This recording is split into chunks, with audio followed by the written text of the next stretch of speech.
Hello everyone, welcome to Sangeeta Kumari channel.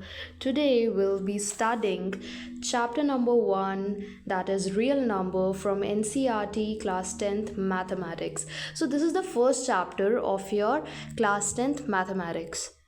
तो chapter की heading है रियल नंबर्स. सो सबसे पहले हमें ये जानना ज़रूरी है कि रियल नंबर्स होते क्या हैं. So real numbers includes both rational and irrational numbers. Now what are rational numbers? What are irrational numbers? Let's see. Rational numbers are the numbers which can be written in the form of p by q, where q is not equal to 0 and both p and q are integers. Rational number includes both integers and your whole numbers. Now what is integer? Integer are a group of negative as well as positive numbers including 0. Also whole numbers are a group of natural number including 0. Natural numbers are also known as counting numbers. They start from 1 and goes up to infinity. Now your rational number can be terminating or it can be non-terminating but repeating. So let's take an example. An example of terminating rational number is 0.36. But an example of non-terminating but repeating rational number is 0.3333 and so on. It means ये जो 3 है ये चलता जा रहा है, मतलब ये जो रैशनल नंबर है आपका ये टर्मिनेट नहीं हो पा रहा है. अगर मैं 3 को 1 से डिवाइड करूँ मुझे सबसे पहले एक डेसिमल लगाना पड़ेगा, तो ये 10 बन जाएगा. Then 3 3s is 9. Then I will get 1 as the reminder. Then मुझे अगेन एक 0 लगाना पड़ेगा. Then again 3 3s is 9. Then again 1 आएगा रिमाइंडर में एंड ये प्रोसीजर चलता ही जाएगा. सो this is an example of non terminating but repeating rational number. तो यहाँ पर आपने सीखा कि जो रैशनल नंबर है it could be in the form of integer, आपका ये डेसिमल भी हो सकता है या फिर फ्रैक्शन में भी हो सकता है. तो अब हमने ये तो जान लिया कि रैशनल नंबर्स क्या होते हैं, but let's talk about irrational numbers. Irrational numbers are the numbers which are neither terminating nor repeating. मतलब जब हम उसे डिवाइड करेंगे तो वो टर्मिनेट भी नहीं होगा यानी कि एंड भी नहीं होगा और ना ही उसका कोई भी डिजिट ऐसे रिपीट करेगा जैसे 0.33 वाले एग्जाम्पल में कर रहा था. अगर मैं आपको अदर वर्ड्स में बताऊं तो स्क्वायर रूट के अंदर अगर कोई भी ऐसा नंबर है जो कि एक कंप्लीट स्क्वायर नहीं है तो वो नंबर हमेशा एक इरैशनल नंबर कहलाएगा. Examples of irrational numbers are √3, √5, √2 etcetera.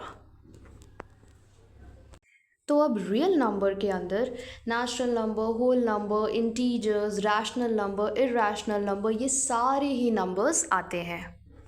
So now this was all about rational numbers. Now let's come to our next topic. So our next topic is composite number versus prime number.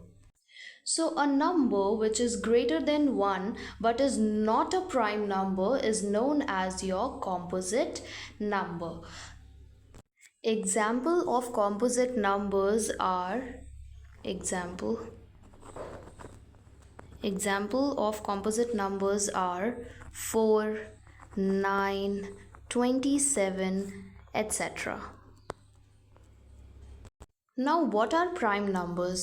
A number which is greater than 1 and has exactly two factors, that is 1 and the number itself, is known as your prime number. Means any number which is not a composite number is a prime number. Example of prime numbers are 2, 5, 7, etc. Because 2 सिर्फ और सिर्फ 1 और 2 से ही divide हो सकता है. Similarly 5 सिर्फ और सिर्फ 1 और 5 से ही डिवाइड हो सकता है. सिमिलरली 7 भी सिर्फ और सिर्फ 1 और 7 से ही डिवाइड हो सकता है. So this was about prime number. Now our next topic is coprimes. So two numbers having only one as their common factor is known as coprime. For example, 2 and 3, 7 and 13, 4 and 9 etc. Now coprime में काफ़ी students को ये confusion रहता है कि coprime सिर्फ उन्हीं numbers को कहते हैं, जस्ट लाइक कोई भी मैंने दो प्राइम नंबर ले लिया एंड उसके ग्रुप को हम कोप्राइम बोलेंगे, बट ऐसा नहीं है. As you can see in the third example, 9 and 4 ये दोनों ही कॉम्पोजिट नंबर हैं, बट इनके ग्रुप को हम फिर भी कोप्राइम बोलेंगे क्योंकि इन दोनों ही नंबर का जो कॉमन फैक्टर है वो सिर्फ 1 है.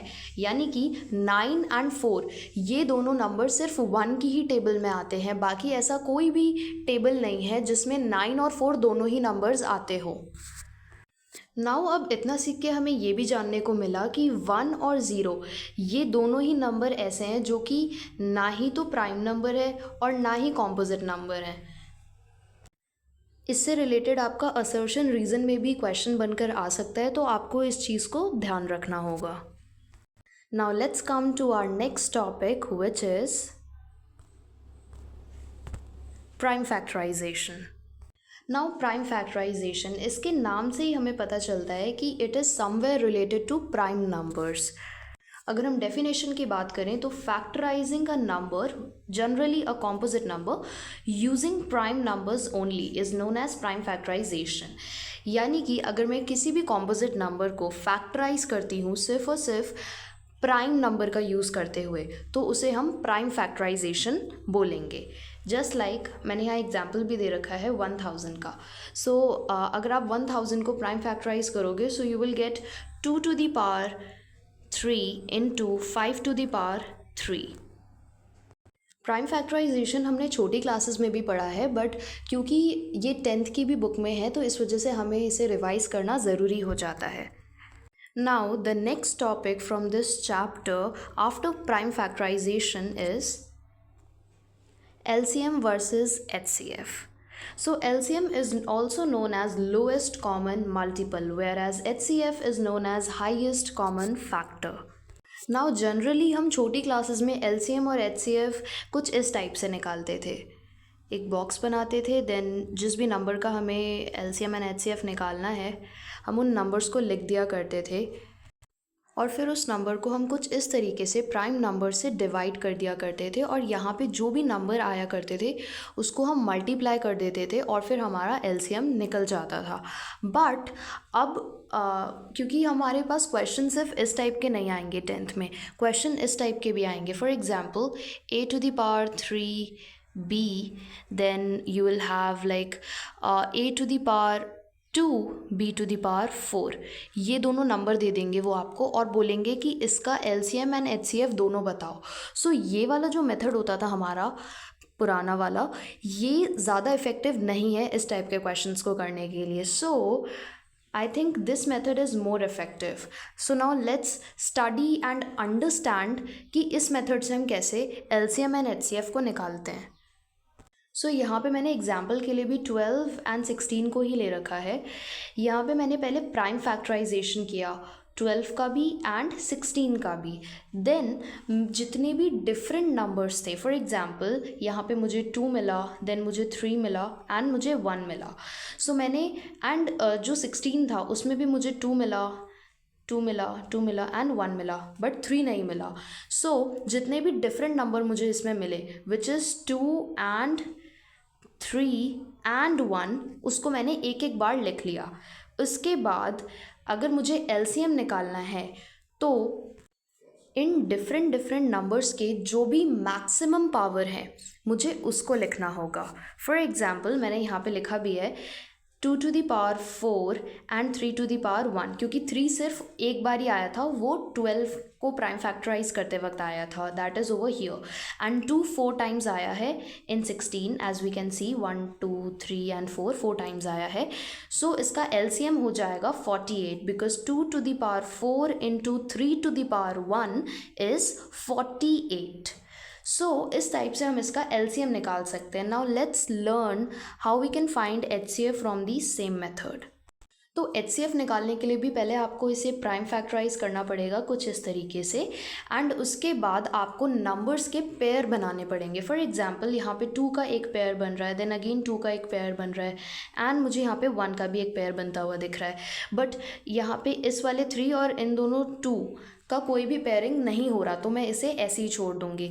देन पेयर बनने के बाद जो नंबर आ रहा है मेरे पास वो है 4. That means 4 is going to be the HCF of 12 and 16. So now let's find out the HCF and LCM of these two numbers by the same method.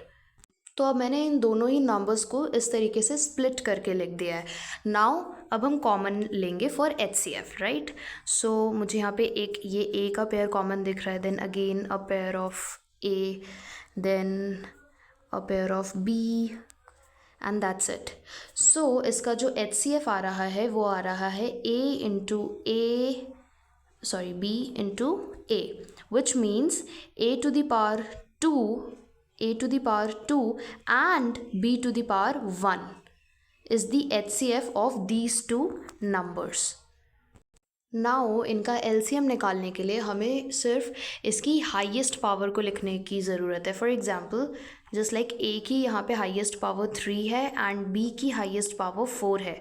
So this is going to be the LCM of these two numbers. Now यहाँ पे एक note का point है that HCF into LCM is the product of the two numbers, and this is applicable for only any two positive integer.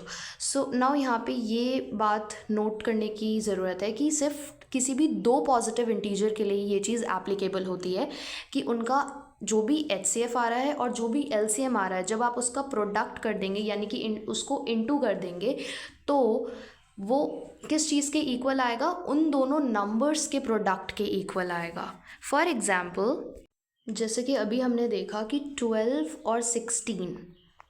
and 16 इन दोनों का जो LCM आ रहा था वो 48 आ रहा था, एंड जो HCF आ रहा है वो यहाँ पे 4 आ रहा है.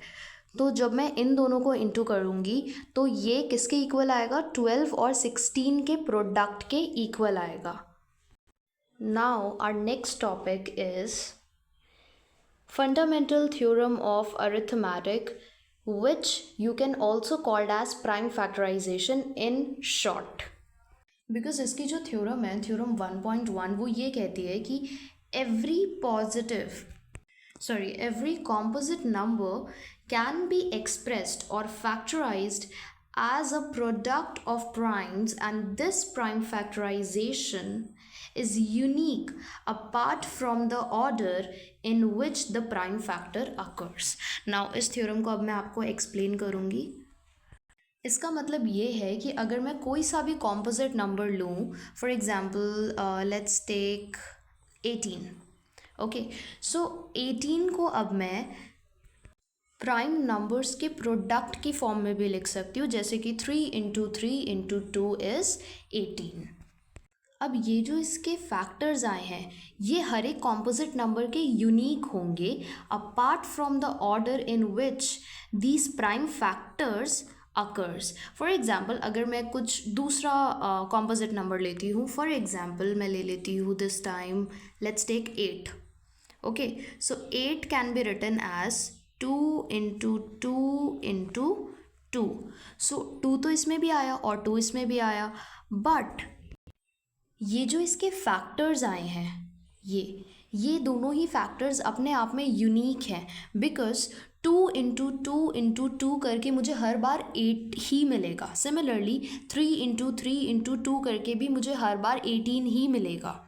Right, I think you have got the point कि हर एक कॉम्पोजिट नंबर के जो भी प्राइम फैक्टर्स होंगे वो यूनिक होंगे. Now, where to use LCM and HCF while solving word problems? ये एक बहुत बड़ा डाउट रहता है स्टूडेंट्स का, बिकॉज अब आपके 10th में आपको वर्ड प्रॉब्लम्स दिए जाएंगे इस चैप्टर पे बेस्ड, जो कि आपको LCM या तो HCF को करके उस वर्ड प्रॉब्लम को सॉल्व करना होगा। तो बच्चों को ये नहीं समझ आता कि हमें कब एलसीएम यूज़ करना चाहिए और कब एचसीएफ यूज़ करना चाहिए। सो इसका एक मैं आपको ट्रिक बताती हूँ कि जब भी आपको लगता है कि जो आपका वैल्यू आएगा सल्यूशन का वो आपके क्वेश्चन में दिए गए वैल्यू से बड़ा आएगा, तो उस टाइम पे आपको हमेशा एलसीएम को यूज़ करना है। फॉर एग्ज़ाम्पल, अगर आपको कहा जाए, अगर आपके पास कुछ इस टाइप का क्वेश्चन आता है, जैसे कि एक क्लास है जिसमें 2 सेक्शन है, section A and section B. जो सेक्शन ए है उसमें 58 स्टूडेंट्स हैं और जो सेक्शन बी है उसमें 56 स्टूडेंट्स हैं, लेट्स से, ठीक है। तो अब आप, और जो एक लाइब्रेरी है उस स्कूल की, ठीक है। सो अब आपको मिनिमम नंबर ऑफ़ बुक्स बताना है लाइब्रेरी के अंदर कितने होने चाहिए। अगर मान लो ये सेक्शन ए गया लाइब्रेरी में, तो इन सभी 58 बच्चों को इक्वल बुक्स मिलने चाहिए, मतलब इक्वल नंबर ऑफ़ बुक्स मिलनी चाहिए हर एक बच्चे को। तो अब आपको ये बताना है कि लाइब्रेरी के अंदर कितनी बुक्स होनी चाहिए। और या फिर अगर मान लो सेक्शन बी के बच्चे गए लाइब्रेरी में, तो उन्हें भी इक्वल नंबर ऑफ़ बुक्स मिलनी चाहिए।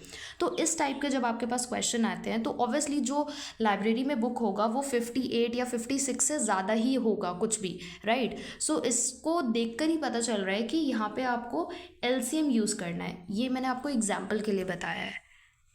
नाउ एचसीएफ के लिए इसका उल्टा है। फॉर एग्जांपल, अगर आपको लगता है कि जो वैल्यू आएगी सॉल्यूशन की वो छोटी आएगी जो वैल्यू है क्वेश्चन में गिवन उससे, तो उस टाइम पे आपको एचसीएफ को यूज़ करना है।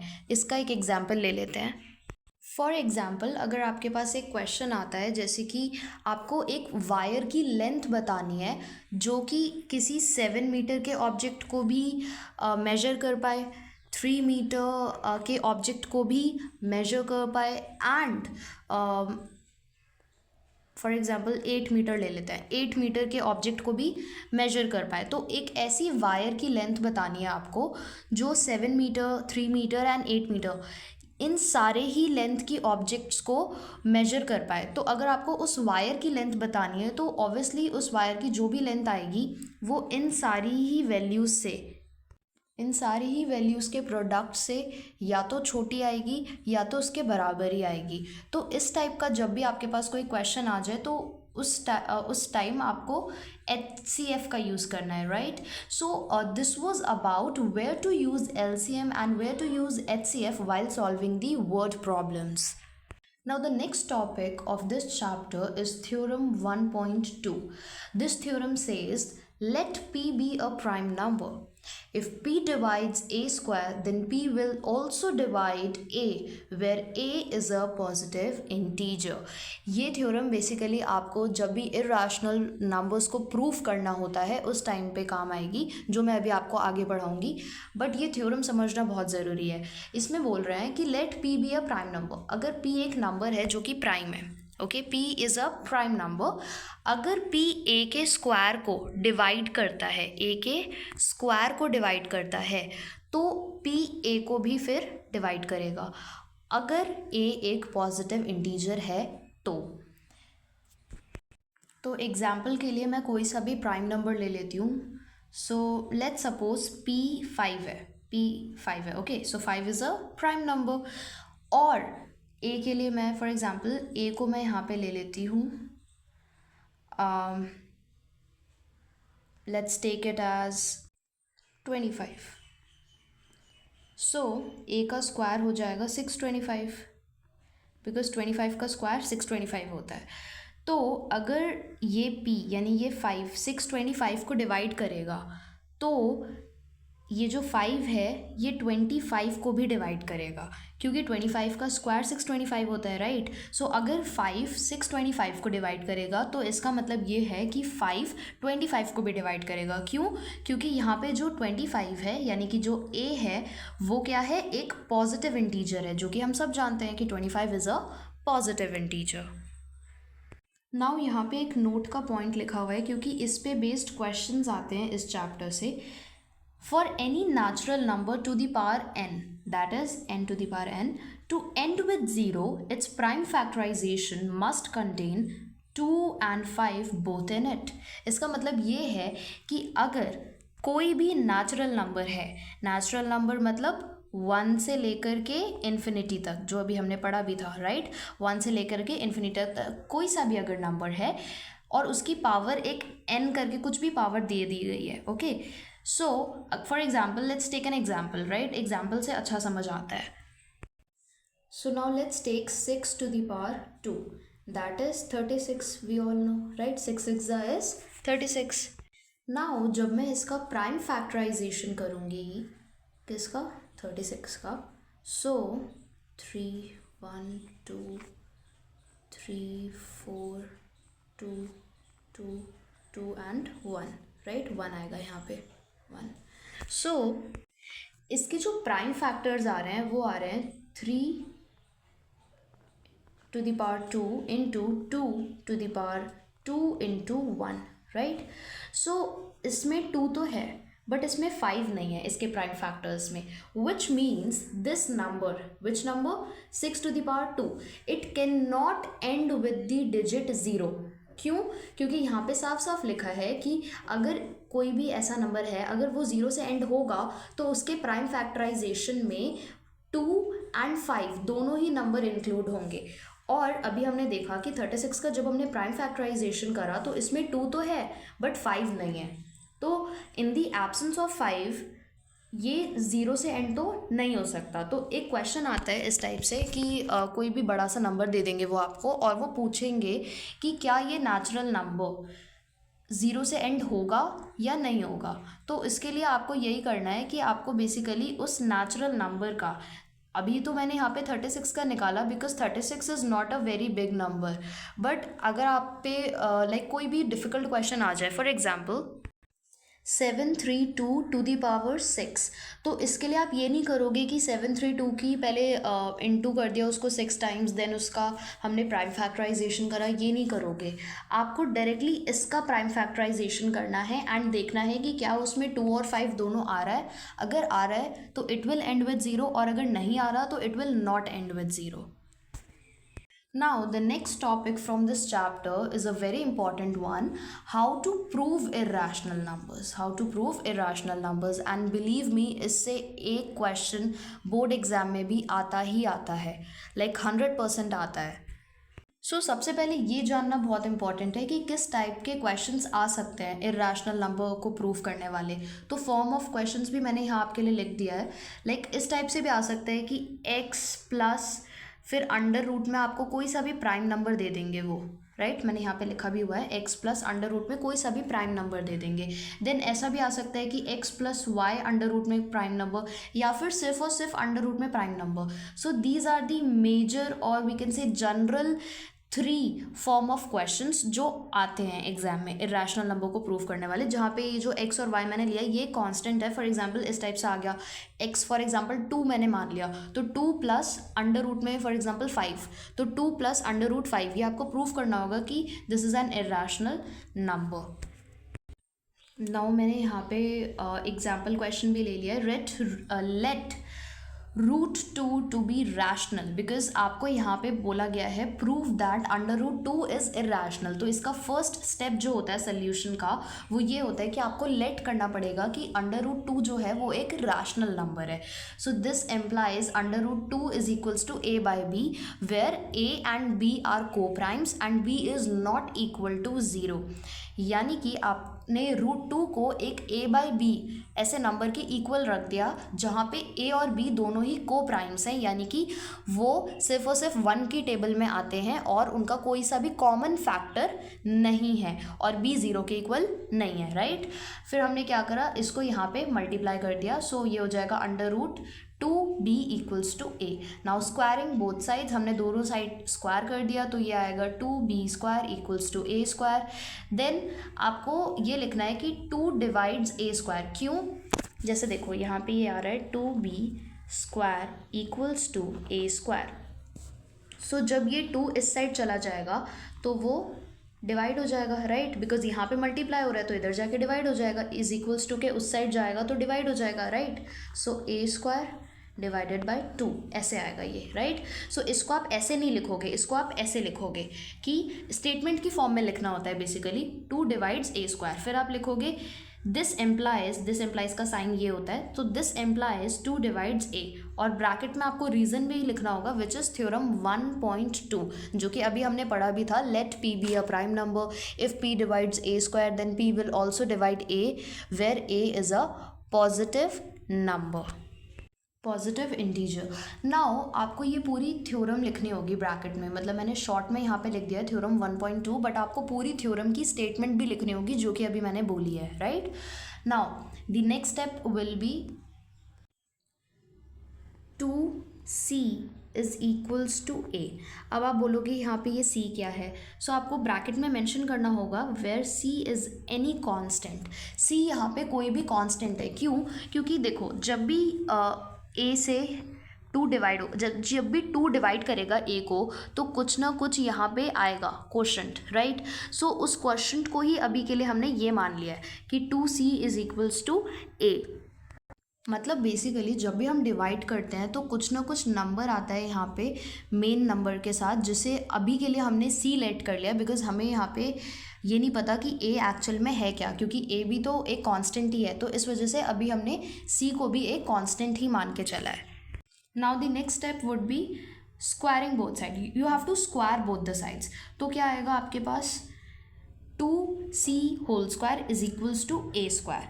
नाउ यहाँ पे ये जो a स्क्वायर आ रहा है, इसकी जगह पे आपको ये वैल्यू पुट करनी है a स्क्वायर की 2b स्क्वायर, और रीज़न में आपको लिखना है फ्रॉम इक्वेशन 1, बिकॉज आपने इस वाली इक्वेशन को ऑलरेडी इक्वेशन 1 मार्क कर रखा है. उसके बाद बस आपको इसको फर्दर सॉल्व करते जाना है, तो आपको ये वाली इक्वेशन मिलेगी. देन आपको अगेन ये वाली स्टेटमेंट लिखनी होगी कि दिस एम्प्लाइज का साइन ये रहा, this implies 2 divides B square which implies 2 divides B as well, और फिर रीजन में सेम वही थ्योरम लिखनी होगी, थ्योरम 1.2. नाउ कंक्लूजन में ये स्टेटमेंट लिखनी होगी कि 2 divides both a and b which is not possible since a and b are coprimes, hence our initial assumption is wrong, root 2 is irrational number. Now अब हुआ क्या कि हमने ऑलरेडी पहले यहाँ पे अज्यूम कर रखा था कि जो a और b है वो को प्राइम्स है, और अभी हमने सीखा भी था कि को प्राइम वो नंबर होते हैं जिनका कॉमन फैक्टर सिर्फ और सिर्फ 1 होता है. बट यहाँ से ये हमें समझ आता है कि जो 2 है वो भी a और b दोनों ही नंबर्स को डिवाइड कर रहा है, जिसका मतलब ये होता है कि 2 भी इसका एक फैक्टर बन गया, कॉमन फैक्टर बन गया, जिसका मतलब ये है कि a और b को प्राइम्स नहीं हैं. तो इसका मतलब ये भी होता है कि हमारा इनिशियल अजम्पशन रॉन्ग है, और root 2 is irrational number. This implies, आप फिर लास्ट में लिख देंगे हेंस प्रूफ्ड. हेंस प्रूफ लिखना बहुत ज़रूरी है, क्योंकि इससे एग्जामिनर को ये आइडिया हो जाता है कि यहाँ पे आपका जो प्रूफ है वो ख़त्म हो चुका है. आई नो अभी ये प्रूफ आपको स्टार्टिंग में थोड़ा सा लेंदी भी लगेगा, थोड़ा सा ट्रिकी भी लग सकता है, बट बिलीव मी जैसे जैसे आप इसकी प्रैक्टिस करते जाओगे आपको ये प्रूफ बहुत ही ईजी लगने लगेगा towards the end of your preparation. Now the next type of question is 6 plus under root 3. तो अब आपको प्रूफ करना है कि 6 प्लस अंडर रूट 3 एक इरेशनल नंबर है. तो इसको प्रूफ करने के स्टेप्स जो होते हैं वो कंपैरेटिवली स्मॉलर होते हैं प्रीवियस वाले के, जो अभी हमने सीखा था अंडर रूट 2 का. सो इसमें भी बेसिकली आपको यही करना है कि आपको लेट कर देना है कि ये एक रैशनल नंबर है. This implies this is equals to this number is equals to a upon b, where a and b are coprimes and b is not equal to 0. Then c को आपको right hand side भेज देना है, and basically क्योंकि यहाँ पे ये plus हो रहा था तो इस साइड जाके ये माइनस हो जाएगा. देन आपको इसका एलसीएम वगैरह लेना है, यहाँ पे 1 होगा ना, तो एलसीएम लोगे तो b आएगा. देन आपने एलसीएम ले लिया, उसके बाद दिस एम्प्लाइज का साइन लगा देना. उसके बाद लिखना है कि under root 3 is equals to a minus 6 times of b divided by b, but a and b are integers. This implies this is rational, मतलब this entire number is rational. क्यों?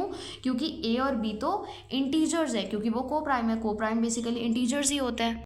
और जिससे हमें ये जानने को मिलता है कि जो हमारा LHS आ रहा है यानी कि √3 और जो हमारा RHS आ रहा है यानी कि ये वाला नंबर वो इक्वल नहीं है, क्योंकि √3 इररेशनल है, ये हमें ऑलरेडी पता है। कुछ कुछ क्वेश्चंस में ना आपको ये भी गिवन होगा कि प्रूव दैट 6 + √3 इज़ इररेशनल। उसके बाद आपको यहाँ पे दे रखा होगा ब्रैकेट बना के या फिर डायरेक्टली लिखा होगा कि it is given that √3 is irrational number. या तो ये गिवन होगा तो आप क्वेश्चन का ही यूज़ करके लिख सकते हो, अदरवाइज अगर नहीं भी गिवन है तो आप इसे अपने आप से लिख सकते हो कि A and B are integers, this implies this is rational and we know that √3 is an irrational number, है ना। तो LHS is not equal to RHS, जिस वजह से our initial assumption is wrong. This implies 6 + √3 is an irrational number, hence proved.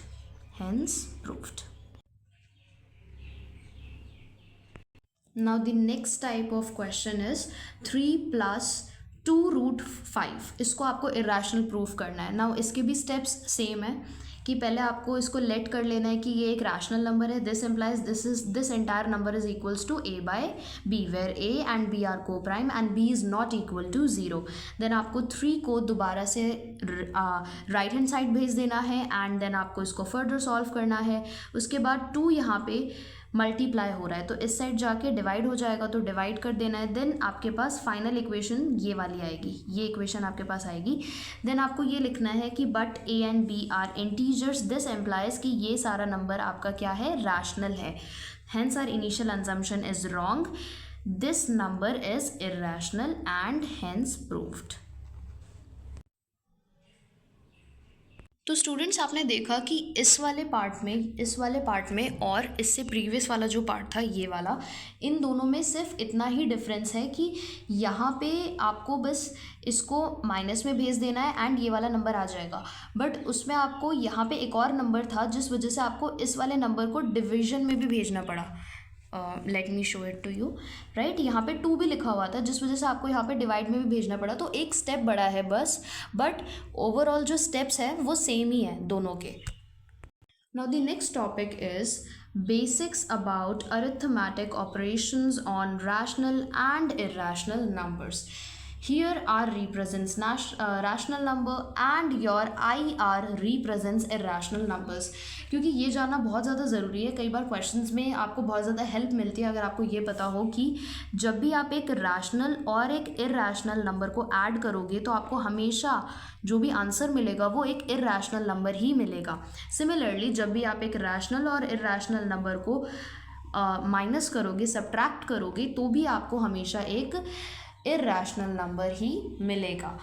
जब भी आप इन दोनों नंबर्स को मल्टीप्लाई करोगे, रैशनल और इररेशनल को, तो आपको हमेशा एक इररेशनल नंबर मिलेगा। जब भी आप रैशनल को इररेशनल से डिवाइड करोगे तो भी आपको हमेशा इररेशनल ही मिलेगा। बट जब भी आप एक इररेशनल नंबर को इररेशनल से डिवाइड करोगे तो your answer could be a rational number और an irrational number as well. कैसे? देखो, अगर फॉर एग्जाम्पल मैं एक एग्जाम्पल देती हूँ, √3/√3, सो ये कट के 1 आएगा, right. 1 is a rational number, right. So यहाँ पे तो ये रैशनल आया, बट एक इररेशनल भी हो सकता है। फॉर एग्जाम्पल अगर मैं बोलूँ 6√3 डिवाइडेड बाय 6, सो 6 से 6 कैंसिल हो जाएगा, आंसर आ रहा है √3। Now √3 is an irrational number. तो इससे हमें ये पता चलता है कि it could be a rational और अ इररेशनल नंबर, कुछ भी आ सकता है, right. Now the next topic from this chapter is, actually this is not a topic but a type of question जो एग्ज़ाम में आता है। एंड ये क्वेश्चन मुझे काफ़ी अच्छा क्वेश्चन लगा, तो इस वजह से मुझे लगा मुझे इसे इंट्रोडक्शन में ही डिस्कस कर लेना चाहिए। इस क्वेश्चन में बोल रहे हैं कि proof that √P + √Q is irrational where P and Q are prime. मतलब P और Q प्राइम नंबर है, ये इन्होंने बता रखा है और आपको बोल रखा है कि आपको इसको इररेशनल प्रूफ करना है। तो यहाँ पे क्योंकि P और Q, P एंड Q ये दोनों ही मतलब आपको कांस्टेंट नहीं दे रखा है, बेसिकली वेरिएबल दे रखे हैं। तो वेरिएबल देख कर ना कई बार ऐसा होता है कि स्टूडेंट्स कंफ्यूज हो जाते हैं कि अब इसे कैसे इररेशनल प्रूफ करें। तो इसका भी एक बार प्रूफ देख लेते हैं हम लोग। लेट अस सपोज, देखो स्टेप्स तो सेम ही रहने वाले हैं, right. So let us suppose that under root P plus under root Q is rational. This implies under root p plus under root q to be equals to a, where a is a rational number. क्यों? क्योंकि rational number equals to rational number तो हो सकता है, right? This implies हमने क्या करा, इस अंडर रूट p को इस साइड भेज दिया, तो under root Q is equals to a minus under root P. Now squaring both side, जब हम स्क्वायर कर देंगे तो हमें मिलेगा, क्योंकि जब हम इसका स्क्वायर करते हैं, देखो अंडर रूट क्यू का जब मैं स्क्वायर करूँगी तो आपको पता होना चाहिए कि इससे ये कैंसिल हो जाता है, राइट? तो आपके पास क्या आएगा, अंडर रूट क्यू आएगा, बेसिकली सिर्फ और सिर्फ क्यू आएगा, राइट?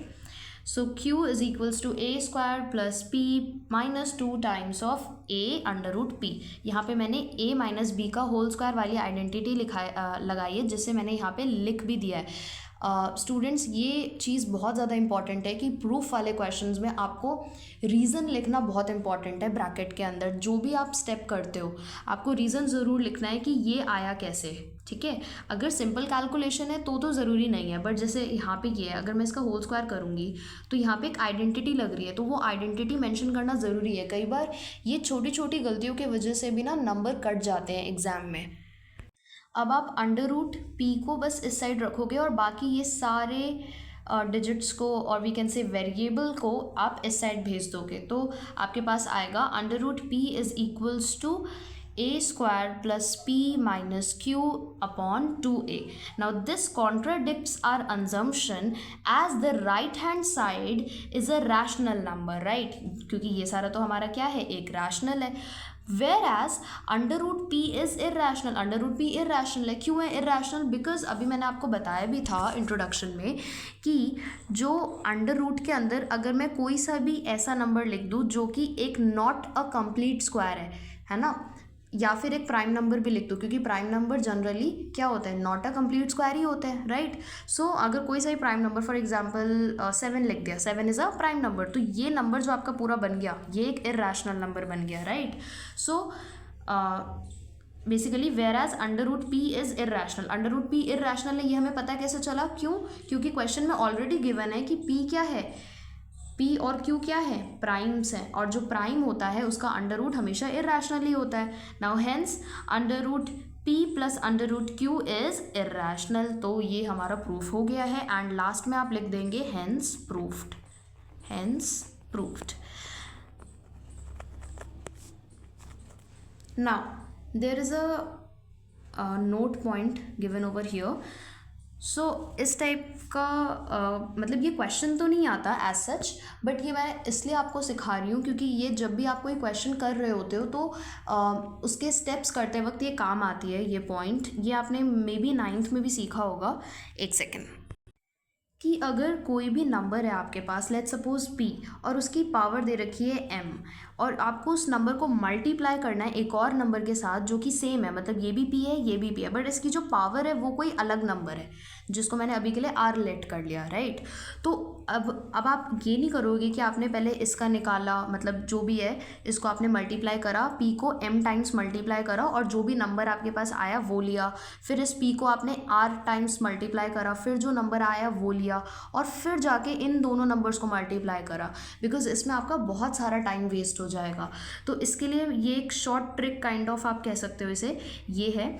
इसमें क्या है कि आपको बस ये वाला नंबर ले लेना है, ये जो भी नंबर है p, यहाँ पे जो नंबर है बेस में जो भी नंबर है वो ले लेना है, और इसकी होल पावर आपके पास आ जाएगी m प्लस r, यानी कि m और r ये जो भी नंबर्स यानी जो भी पावर है इनके, आप इन्हें ऐड कर दोगे और इस p की होल पावर बना दोगे, तो जो आपके पास आंसर आएगा वो यही आएगा जो आपका ये प्रोसीजर कर आता. So this is like a quick method, तो इस वजह से मैंने ये आपको बताया. Now that brings us to the end of our introduction video. I hope so मैंने आपको जितना कुछ भी इस इंट्रोडक्शन वीडियो में समझाया वो आपको अच्छी तरीके से समझ अब आ चुका होगा और अब आप कॉन्फिडेंट फील कर रहे होगे इस चैप्टर के अंदर. बाकी आप ज़्यादा से ज़्यादा क्वेश्चन प्रैक्टिस करना इस चैप्टर के, तो ये चैप्टर आपको और भी ज़्यादा इजी लगने लगेगा, because mathematics is a subject which requires a lot of practice, right? Thank you very much for watching this video. I'll see you in the next chapter, in the next video. Till then, take care and bye bye.